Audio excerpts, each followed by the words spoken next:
Hi friends, welcome back to our channel. పాత కాయిన్స్కు నిజంగానే లక్షల రూపాయలు ఇస్తారా?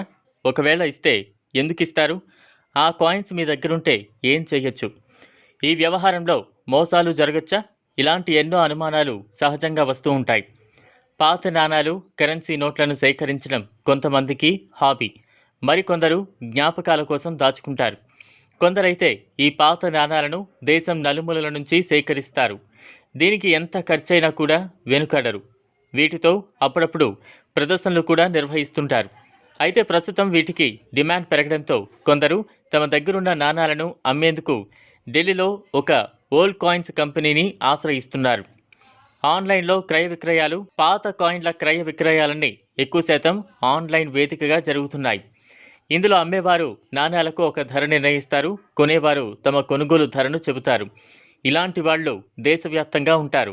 వివిధ ట్రేడింగ్ కంపెనీలు, అసోసియేట్స్ పేరుతో ఆన్లైన్ సైట్లలో తమ ఆఫర్ ధరలను పెడుతున్నాయి. ఆ ధరలతో పాటు వారు ఎటువంటి నాణాలను, నోట్లను కోరుకుంటున్నారో కూడా స్పష్టంగా చెబుతున్నారు. అయితే ఇదంతా కూడా అందరికీ అందుబాటులో ఉండదు. ఎవరైతే ఆయా వెబ్సైట్లలో రిజిస్టర్ అవుతారో వారు మాత్రమే ఈ వివరాలను చూడగలరు.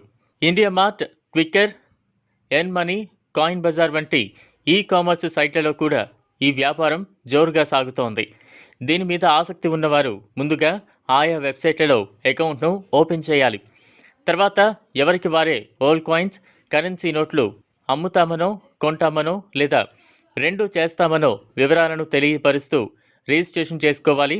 ఆ తర్వాత వారి వద్ద ఉన్న నాణాలను లేదా నోట్ల వివరాలను, కోరుకుంటున్న విలువను తెలియజేస్తూ వివరాలను అప్లోడ్ చేయాలి. ఇవన్నీ ఒక ఐడి పేరుతో కనిపిస్తుంటాయి. ఆసక్తి ఉన్నవారు ఈ ఐడితో సంప్రదింపులు జరుపుతారు. ఇదంతా వారిద్దరి మధ్య ఉంటుంది. కనుక ఇంకా ఎందుకు ఆలస్యం? మీ దగ్గర కూడా ఈ పాత కాయిన్స్, నోట్లు ఉంటే వెంటనే అమ్ముకొని లక్షాధికారులు అవ్వండి. ఈ వీడియో నచ్చితే లైక్ చేయండి, మీ ఫ్రెండ్స్కు షేర్ చేయండి. అలాగే మన ఛానల్ను సబ్స్క్రైబ్ చేసుకోండి.